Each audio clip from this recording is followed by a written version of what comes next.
Since April 25th of 2009, so many people across the country have been looking for a missing 17-year-old girl by the name of Brittanee Drexel.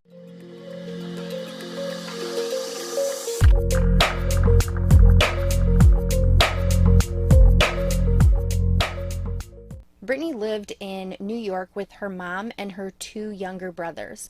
Her parents had just recently gotten a divorce and she was going through a really stressful time. Brittanee was really having a hard time with her parents' divorce. She started acting out and she was just super stressed out. And she felt that she needed to get away from her town and let off some steam. So her boyfriend of 2 years and a few of their other friends were going to go down to Myrtle Beach in South Carolina for spring break. Brittanee was only 17 at the time, so she needed her mother's permission to go down there and party with them on spring break. And her mother wasn't having it. She said, "No, you're 17, you're not going that far away.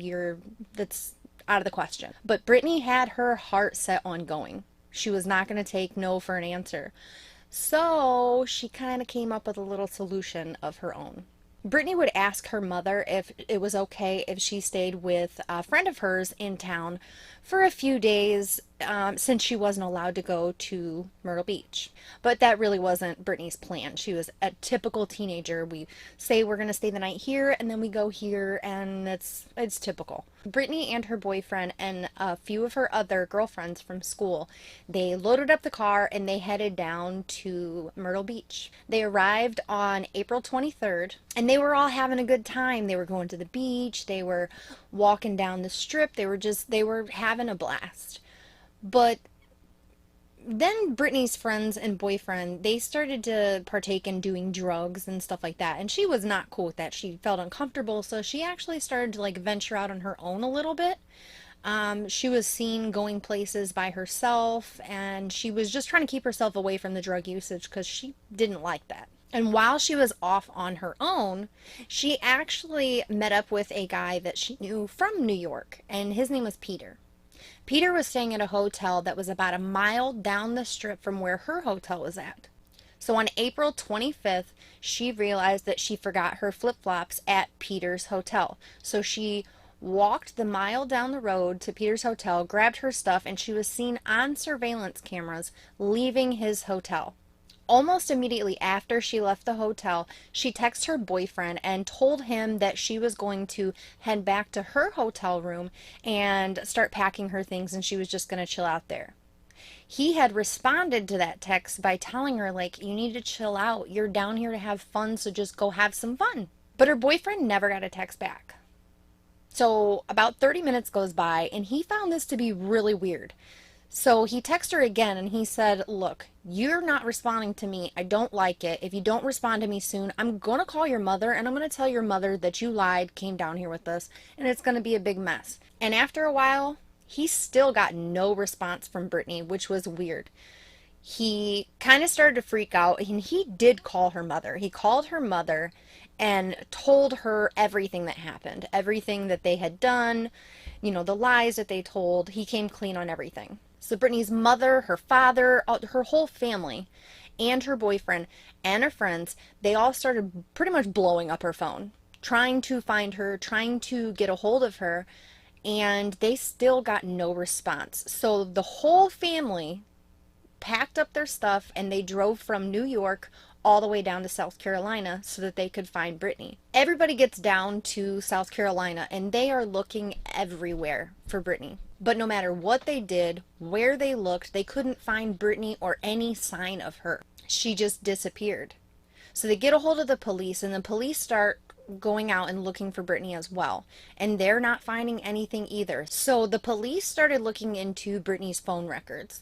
And within a few minutes of her leaving Peter's hotel, her phone pinged 7 miles south down the beach from where the hotel was.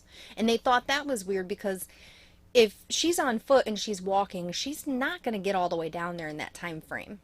So the next ping that happened was shortly after that, and she was 50 miles away.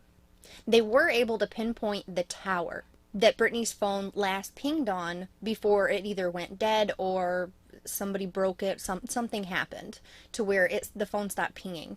They traced it to Georgetown County, South Carolina. So the police immediately headed down there and they started searching everywhere.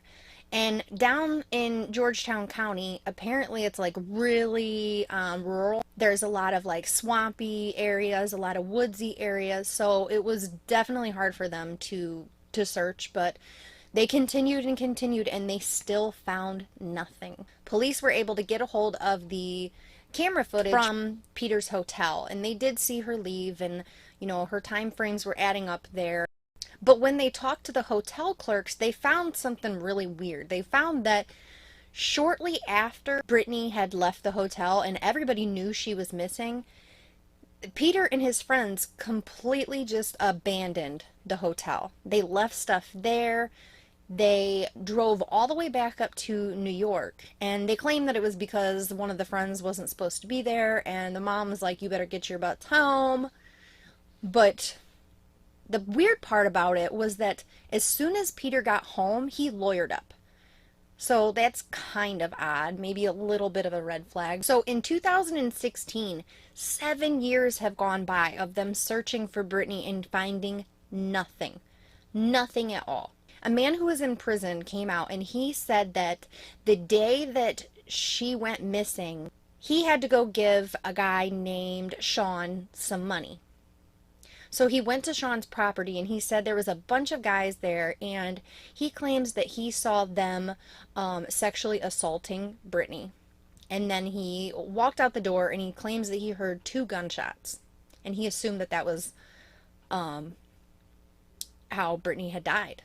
But he didn't do anything. He just kept whatever. Anyways. So police really started to like zone in on Sean and his son, Deshaun. They started questioning him a bunch, digging into his background, and they had a little bit of a criminal record, so they really started to zone in on them.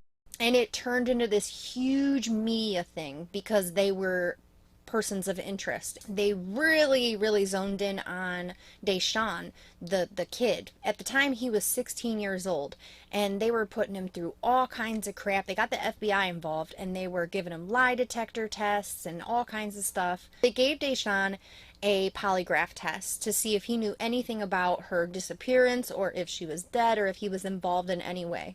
The FBI claims that he failed this test, but when they released the line of question and pass or fail, it claims that he lied on pretty much everything, even his own name.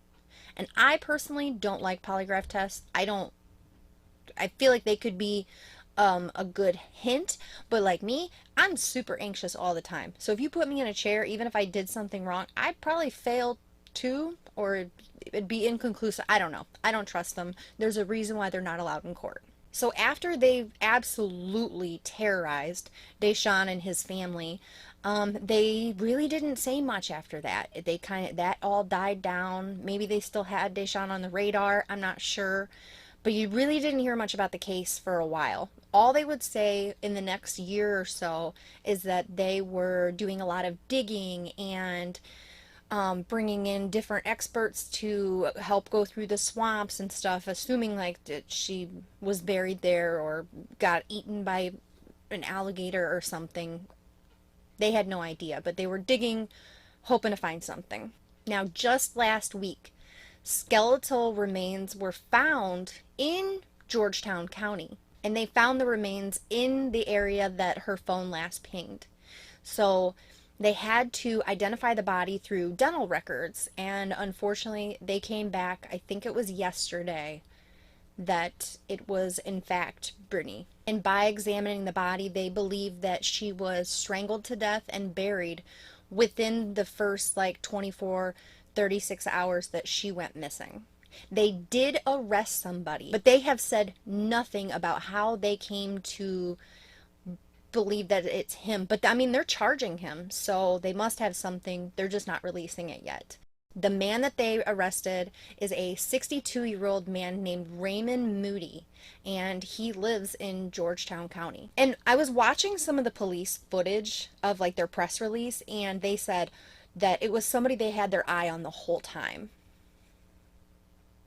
Really, because I'm pretty sure that you guys sat there and blamed Deshaun and his father like the whole freaking time and drugged them all through the mud and put their family through hell. But hopefully, sometime soon in the future, we will figure out what led them to arrest Raymond Moody for her murder. Because I'm dying to know why they arrested him. Because they also grabbed, the 16-year-old kid. Oh, by the way, whose alibi completely checked out because he was in school the day of the murder.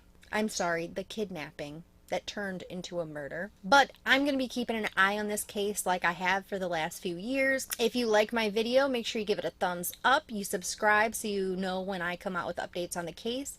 If you like my content, go ahead and check out my channel. I have quite a few stories on there already. Thanks for coming and chit-chatting with me, and I will see you later. Bye!